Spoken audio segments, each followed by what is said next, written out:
A crypto baller, Brian Kelly, says this is, quote, the biggest news of the year. He's over at the Plasma to explain why. Wow. Vicky, take it away. This is huge news that I think the market is completely underappreciating. So let's talk about why this is the biggest news of the year for Bitcoin.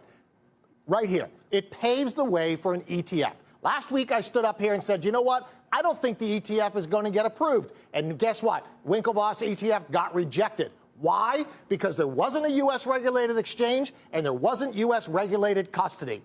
That's what this does. They're now going to have a U.S. regulated exchange trading Bitcoin. They have a licensed warehouse, which is how commodities are stored.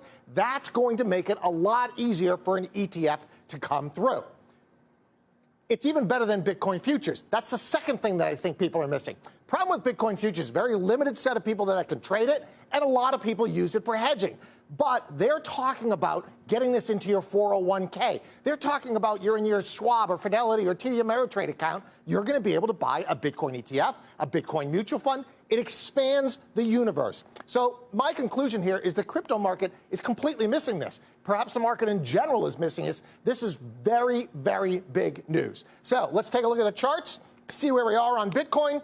We've had this huge, painful bear market. Look at this, though.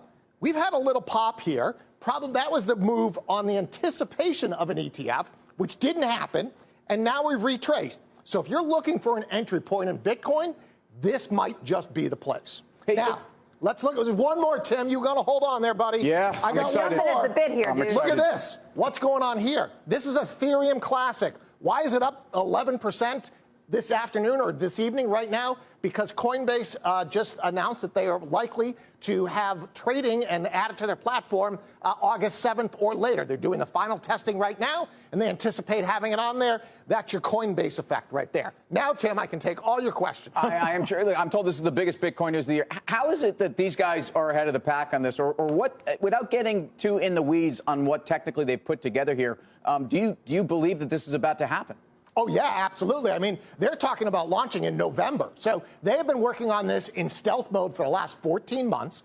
They have already talked to regulators. They're ready to go. I mean, for them to launch a full-scale regulated exchange by November, they have to be working on this. Why didn't Bitcoin pop more, do you think? I mean, you know, like back in January, this would have been back in January, Bitcoin would have been worth. up 20% on this news. So I think the bear market has just broken people's spirit, frankly, and so people aren't really looking for this. And, you know, a lot of the people that I talked today hadn't seen the news, came out at 8:30. People hadn't seen it till 2, 3 in the afternoon, so the market's still digesting this. And remember, most of Bitcoin trading happens in Asia, so it was released at 8:30 this morning. That's 9:30, 10 o'clock at night on a Friday night in Asia. When Asia wakes up, you might see this thing pop. Beeks, why is this, you know, I have the Cash app, right? And so I have cash on it and I have Bitcoin on it. And I can go and I can pay anybody in cash or Bitcoin. I just don't understand why this is that important. I could walk into a Starbucks and I could convert my crypto into fiat dollars and I could buy my Frappuccino.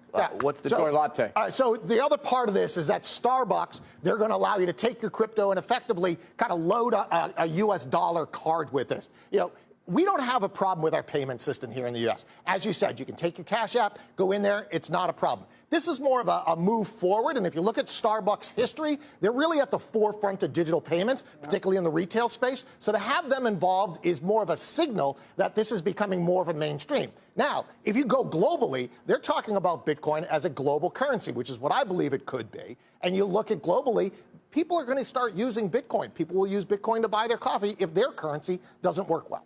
BK, is it going to move the needle for ICE? I know it's a small aspect of their business, but is this going to move the needle? You probably think it'll move the needle incrementally at the start. ICE has lagged just a bit in the space. Do you think that this can have domino effects through their whole entire business if this really starts to take off? So my view in general, yes, I do think it will. My view in general is that most of the stuff that are traded on exchanges today will be blockchain-based tokens in 3 to 5 years, and so ICE is ahead of the curve on that. All right.